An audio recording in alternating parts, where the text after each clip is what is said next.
खबरों में बने रहने के लिए बेल आइकन दबाएं और फर्स्ट इंडिया न्यूज को सब्सक्राइब कीजिए। अब आज एक बड़ी घटना हुई। एक सहज और सामान्य सी बात थी। प्रकाश सिंह बादल कई बार पंजाब के मुख्यमंत्री रहे, उनका निधन हो गया और उनके निधन पर शोक संवेदना प्रकट करने गृह मंत्री अमित शाह, लोकसभा अध्यक्ष ओम बिरला, गजेंद्र सिंह शेखावत, कई नेता वहां पहुंचे और राजस्थान के नेता सचिन पायलट भी वहां पहुंचे और वहां उन्हें श्रद्धांजलि दी गई। बहुत बड़े स्टालवर्ड थे। प्रकाश सिंह बादल कई बार अकाली और भाजपा की मिश्रित सरकार को लीड किया उन्होंने, भाजपा के साथ मिलकर कई बार चुनाव लड़ा, केंद्र में भी उन्होंने अपने सांसद भेज के मंत्री बनवाए। प्रकाश सिंह बादल के इस कार्यक्रम में अचानक सचिन पायलट और गृह मंत्री अमित शाह आमने सामने हुए और दोनों ने हाथ मिलाया। सचिन पायलट हाथ मिला रहे हैं, आप पीछे से पहचान सकते हैं सचिन पायलट को, और अमित शाह उनसे हाथ मिला रहे हैं। दोनों में एक परिचित होने का सा अंदाज था और दोनों का हाथ मिलाना हालांकि एक औपचारिकता थी। हाथ मिलाते जा रहे हैं अमित शाह, लेकिन दोनों के हाथ मिलाने के क्या कोई सियासी मायने हो सकते हैं, पर निगाह रहेगी आने वाले समय में राजनीतिक पर्यवेक्षकों की, कांग्रेस आलाकमान की।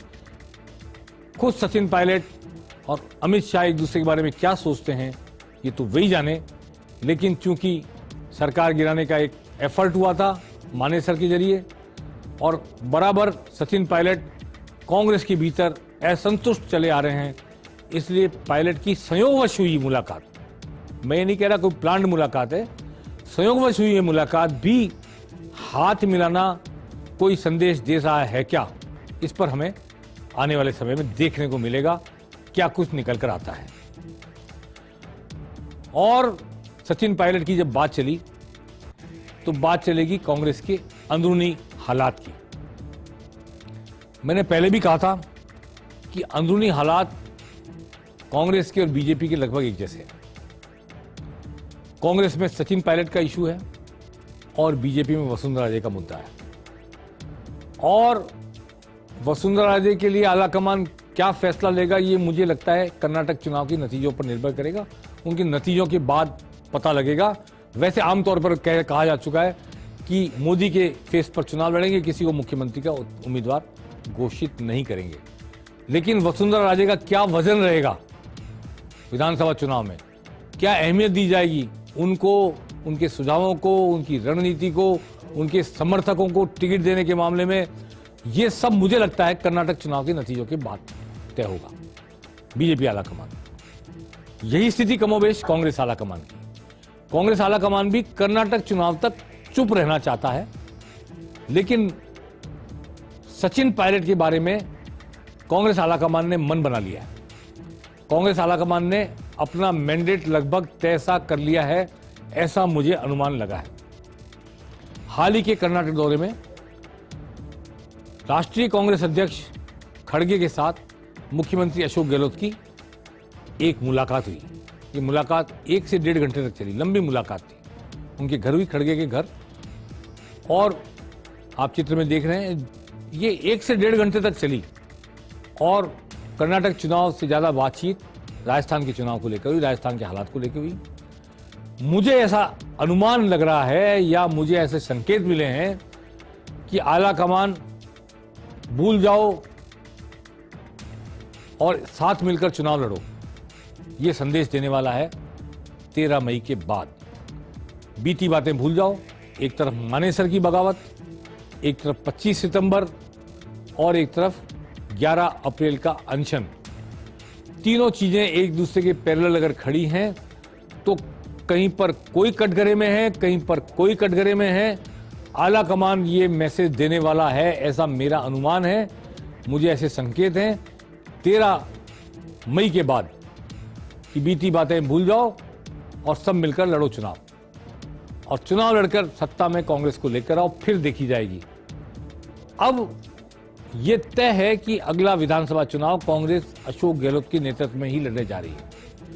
अशोक गहलोत ने जो लीड हासिल कर ली है, अग्रता हासिल कर ली है, जो बढ़त हासिल कर ली है पार्टी के भीतर, जो एक तरह से उनका वर्चस्व सा हो गया है, न केवल यहाँ बल्कि दिल्ली तक में उनकी अहमियत को, उनके वर्चस्व को, उनकी राजनीतिक कार्यशैली को, उनकी रणनीति को एक मान्यता मिली। पूरे देश में उसकी चर्चा है। और जिस तरह मैंने कल कहा था कि बीजेपी के वैचारिक युद्ध के बदले, वैचारिक आक्रमण के बदले उन्होंने एक दूसरे तरह की थीसिस के सामने एंटी थीसिस खड़ी कर दी है, और उसमें रियायतें हैं, जनता से महंगाई के खिलाफ लड़ने का आह्वान और उसमें मदद देने का उपक्रम है, और जनता को सीधी राहत मिल रही है। बिजली फ्री, वजीफे, पढ़ाई के लिए सिलेंडर फ्री, 500 रुपए में क्षमा करें, ये सारी तरह की चिरंजीवी योजना में 25 लाख तक का इंश्योरेंस का फ्री, स्वास्थ्य का, ये सारी रियायतें एक तरफ अशोक गहलोत के नाम से एक धारा बह चली है, और राम मंदिर धारा, अनुच्छेद 370 और हिंदुत्व और बहुत सारी बातें, राष्ट्रवाद एक तरफ है। और अगला चुनाव राजस्थान में इन दोनों के बीच होगा, तो इस द्वंद्व में कौन सी धारा बढ़त ले लेगी, अब ये स्पष्ट है कि अपनी इस फिलॉसफी ऑफ युद्ध, फिलॉसफी ऑफ इलेक्शन, इस रणनीति के साथ अशोक गहलोत के नेतृत्व में ही राजस्थान में कांग्रेस चुनाव लड़ने जा रही है। और ये मैसेज निश्चित तौर पर 13 मई के बाद कांग्रेस आलाकमान कांग्रेस के हर कार्यकर्ता को दे देगा। उसके बाद देखने वाली बात होगी कि क्या सचिन पायलट को ये संदेश, हालांकि इसमें भूल जाओ की बात भी शामिल है, जो डबल फॉल्ट हुए मानेसर में और यहां पर अनशन के रूप में, उसको भी भूलने को तैयार है आलाकमान, और गहलोत जी से भी कहेगी कि आप भूल जाइए और साथ मिलकर चलिए। और चुनाव में डिवाइडेड हाउस के रूप में कोई अपीयर नहीं होना चाहता, न बीजेपी न कांग्रेस। बीजेपी भी वसुंधरा को किसी तरह पूरा मैच देकर साथ चुनाव में लड़ने की कोशिश करेगी, और कांग्रेस भी अलग नहीं करना चाहेगी सचिन पायलट को। लेकिन कांग्रेस के पास कोई ऑप्शन नहीं है अशोक गहलोत को आगे करके चुनाव लड़ने के अलावा, इसलिए उनकी अग्रता में, उनकी नेतृत्व में चुनाव लड़ने का संदेश मिलने के बाद सचिन पायलट का समूह, उनके समर्थक कैसे रिएक्ट करते हैं, स्वीकार करते हैं इसको, नहीं स्वीकार करते हैं, या वो अगले 5 साल की राजनीति को देखते हुए कांग्रेस में बने रहते हैं। जैसे कि मैंने पहले भी चर्चा की थी, 11 जून राजेश पायलट उनके पिता की पुण्यतिथि है, और बड़ी खबरें थी सोशल मीडिया पे, अपनी पुण्यतिथि पर अलग पार्टी बनाएंगे, 2 लाख लोगों की रैली करेंगे दौसा में। फिर उनके निकटवर्ती सूत्रों ने खंडन किया, ऐसा कुछ नहीं है, रैली हो सकती है। स्वर्गीय राजेश पायलट के प्रति गुर्जर समाज में बड़ी आस्था है, दौसा के लोगों में, भरतपुर लोगों में बड़ी आस्था है, लोग इकट्ठे हो सकते हैं, लेकिन अलग पार्टी के कंसेप्ट को सिरे से नकारा था उनके करीबी लोगों ने, उनके करीबी लोगों ने। तो अब आला कमान का जब ये निर्देश आएगा 13 मई के बाद, स्पष्ट बात होगी सब कुछ। उसके बाद सचिन पायलट का ग्रुप, सचिन पायलट खुद और उनके समर्थक इसे किस तरह लेते हैं, किस तरह आत्मसात करते हैं, किस तरह रिएक्ट करते हैं और किस तरह एक्ट करते हैं, आने वाले समय में हम इस पर चर्चा करेंगे जब ये धरातल पर उतरेगा मैसेज आला कमान का। पेनल्टी कॉर्नर में आज इतना ही। अब दोनों तरफ से बड़े बड़े राजनेता उतरने को तैयार हैं। 12 मई को माउंट आबू रोड आ रहे हैं प्रधानमंत्री, फिर 15 को फिर आने की उनकी चर्चा है खाचरियावास। और कांग्रेस में भी अब पूरी तैयारी के साथ लोग जुट रहे हैं, 200 सीटों पर तैयारी करके। अशोक गहलोत पूरी रणनीति बनाकर दौरे कर रहे हैं पूरे राजस्थान के। आने वाले समय में दोनों ओर से कौन कौन मोर्चा लेते हैं और किस रणनीति के तहत काम करते हैं, देखने को हमको मिलेगा। पेनल्टी कॉर्नर में आज बस इतना ही। नमस्कार।